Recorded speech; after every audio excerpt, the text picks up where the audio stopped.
आप जब आए तो 500 करोड़ रुपया दिखाकर निवृत्त सेना नायकों को मूर्ख बनाने की कोशिशें भी की गई, लेकिन उनका इरादा था हो सके उतना वन रैंक वन पेंशन को टालते रहना। एनडीए सरकार ने वन रैंक वन पेंशन लागू की और आदरणीय सभापति जी, भारत के पास संसाधन कितने ही सीमित क्यों न हो, लेकिन उसके बावजूद भी, कोरोना की कठिन लड़ाई के बावजूद भी 1,20,000 करोड़ रुपए हमारे पूर्व सैनिकों को वन रैंक वन पेंशन के रूप में दिए गए।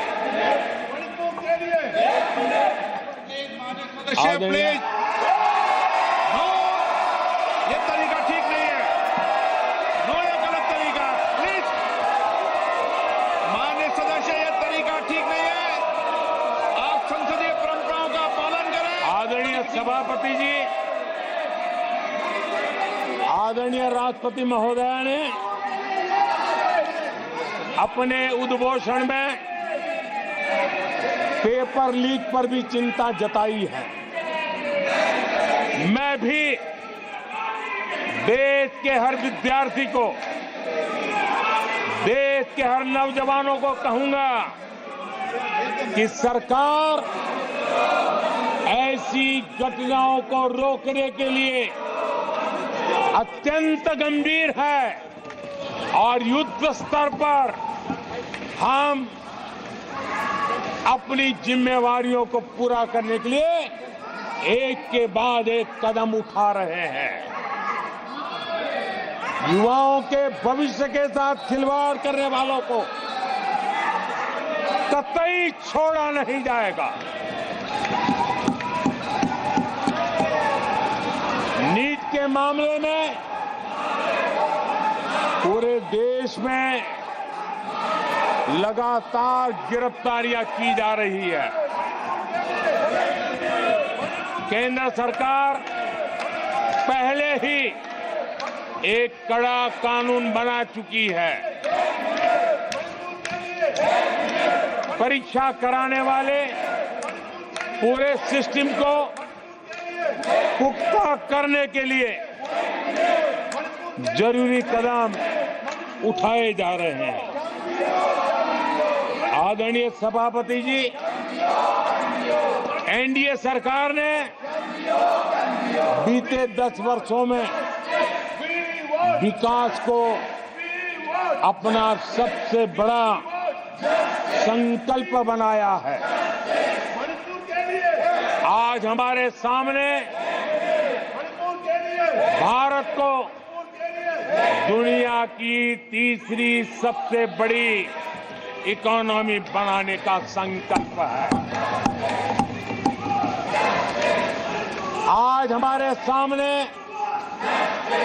आजादी के इतने सालों के बाद पीने का शुद्ध पानी पहुंचाने के लिए हर जल पहुंचाने का हमारा संकल्प है।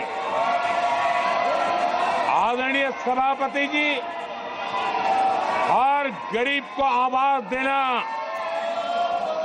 ये हमारा संकल्प है। आदरणीय सभापति जी, भारत की विश्व में जैसे जैसे ताकत उभर रही है, हमारी सेनाओं को भी आत्मनिर्भर बनाने का हमारा दृढ़ संकल्प है। आदरणीय सभापति जी, ये युग हरित युग है, ये युग ग्रीन एरा है और इसलिए दुनिया जो ग्लोबल वार्मिंग से लड़ाई लड़ रही है, उसको एक बहुत बड़ी ताकत देने का काम भारत ने बीड़ा उठाया है। हमने रिन्यूएबल एनर्जी का भारत पावर हाउस बने, उस दिशा में एक के बाद एक कदम उठाए हैं और उसको अचीव करने का हमारा संकल्प है।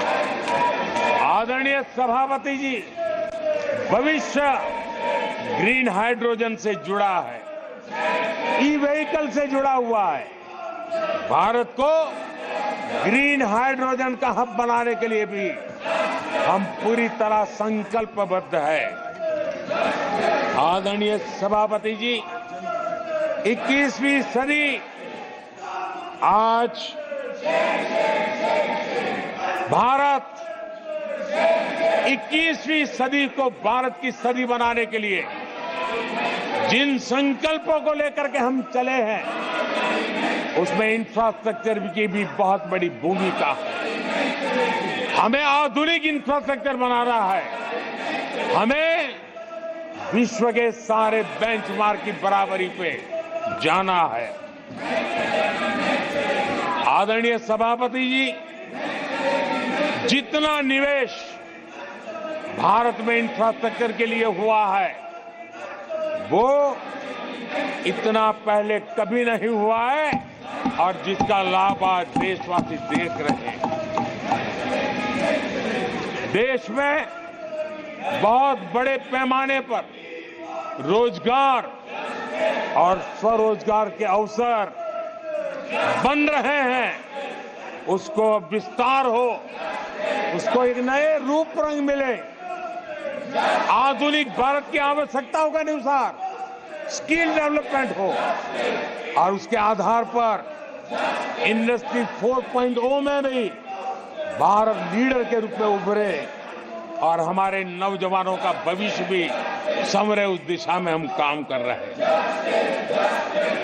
आदरणीय सभापति जी, एक स्टडी है कि पिछले 18 साल में, ये स्टडी बड़ा महत्वपूर्ण है, यह अध्ययन कहता है कि पिछले 18 साल में प्राइवेट सेक्टर में जॉब क्रिएशन में आज सबसे बड़ा रिकॉर्ड बना है। 18 साल में सबसे बड़ा रिकॉर्ड बना है।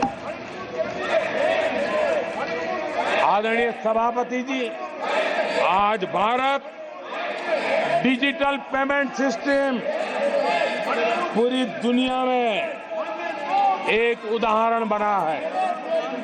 विश्व के लोग, मैं G20 समूह में जब भी गया, भारत की डिजिटल इंडिया मूवमेंट को लेकर के, डिजिटल पेमेंट को लेकर के विश्व के समृद्ध देशों को भी अचरज होता है और बड़ी जिज्ञासा के साथ हमें सवाल पूछते हैं। ये भारत की सफलता की बहुत बड़ी कहानी है। माननीय सदस्य प्लीज, ये तरीका ठीक नहीं है। नो। आदरणीय सभापति जी, जैसे जैसे